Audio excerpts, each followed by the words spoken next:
World Intangible Cultural Heritage, Asian Poetry and Talk Show with Dr. साहेब खंदारे। मित्रों नमस्ते, सबेलाई प्रणाम। जीवन के बारे में हम काफ़ी बातें करते आ रहे हैं, जीवन का चिंतन भी करते आ रहे हैं, वैसे ही चिंता भी करते आ रहे हैं। लेकिन ये जो जीवन का दायरा होता है वो हर व्यक्ति के अपने खुद के जीवन से जुड़ा होता है, इसलिए वो हर व्यक्ति का अलग होता है। और उस अलगता के कारण ही अनुभवों के कई जो संदर्भ है वो भी अलग अलग होते हैं। मित्रों, प्रकृति सभी चराचरों से भरी है और उस प्रकृति का हर एक के जीवन के साथ अलग ही अनुसंधान है। अगर इसकी खोज हम करते गए तो कई सारे ऐसी बातें हमारे सामने आते हैं कि जो सामाजिक नियमों को जोड़कर देखें तो भी सही नहीं होती और मानसिक नियमों को जोड़कर भी देखी तो भी सही नहीं होती, क्योंकि हर एक व्यक्ति अपने जीवन की शुरुआत अपनों से करता है, अपनों के लिए करता है। और जब वो जो अपने होते हैं वो जब पराये बनने लगते हैं तो फिर एक बहुत गहरी विवशता उस व्यक्ति के सामने आती है। इस विवशता का दूसरा नाम ही संघर्ष है।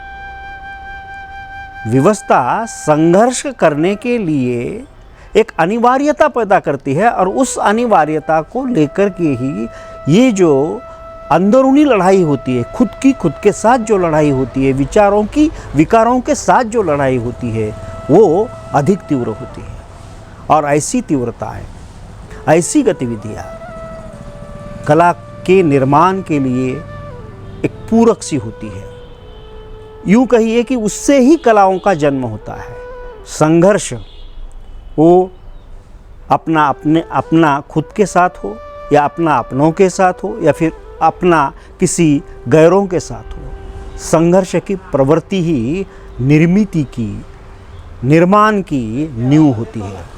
इस नींव में जो कलाकार होता है वो कवि होता है, तो वो कवि बहुत गहराई से खुद के या किसी और के जीवन चरित्र में, जीवनी में देखना चाहता है और उस जीवनी के बहुत सारे अंतरंगों को देख करके वो अपने अनुभव के साथ उसे जोड़ लेता है और फिर बनती है कविता। उसमें विवशता होती है, अवस्था होती है, स्थिति होती है, अगतिकता होती है और इन सभी के साथ उस व्यक्ति का समाज के सामने खड़ा रहने का धैर्य भी होता है। इस धैर्य को सलाम करते हुए हम आज जो कविता सुनने वाले हैं वो कवि का नाम है राम लामा अविनाशी। राम लामा जी हाल में अमेरिका में हैं। एक बहुत ही सुंदर कविता उन्होंने आपके लिए भेजी है। सुंदर इसलिए कि जिसे हम काव्य की गहराई को टटोलने का साहस करने वाले जो कवि होते हैं, उन कवियों के उस साहस का जो मरुतल होता है, उस मरुतल में खुद के अनुभव तो होते हैं लेकिन समाज के अनुभव ज़्यादा होते हैं। जैसे कि कोई अपनों के लिए झूमता झगड़ता शून्य से लेकर के कुछ बन के दिखाता है और वो बनने के बाद भी अपने बिछड़ जाते हैं, अपने कहने के लायक नहीं होते। और उस समय जो अवस्था आती है उसका बहुत ही अच्छा चित्रण, बहुत ही गहरा चित्रण राम लामा जी ने किया है अपनी कविता में। मेरो एकलो फुकलो अशक्त शरीर, मेरो एकलो फुकलो अशक्त शरीर ब्रह्मांड को एते कते कुनामा घिसरी रहे कुछ। मेरो एकलो फुकलो अशक्त शरीर ब्रह्मांड को एते कते कुनामा घिसरी रहे को छ तय पनी रति भर गुणासो छे न। इस अवस्था तक जाने के लिए कवि को जिन अनुभवों से गुजारना पड़ता है उसकी ये कविता है। तो चलो सुनते हैं राम लामा जी की कविता को परदेशी मन। तिम्रा पढाइका हरेक सर्टिफिकेटहरू मेरा पसिनाका थोपा थोपाले लेखिएका छन्। कुनै अक्षर अरबमा चर्को घामले निस्किएका पसिनाले लेखिए, कुनै अक्षर कोरियामा पग्लेका हिउँका थोपा थोपाले लेखिए। म यसैमा खुसी छु आज तिमी म नाते कामदारका पसिनाले लेखिएका गहकिला सर्टिफिकेटहरू देखाएर सर्वशक्तिमान देशको महत्त्वपूर्ण ओहदामा आसीन भएका छौ, प्रतिष्ठित व्यक्ति भएका छौ।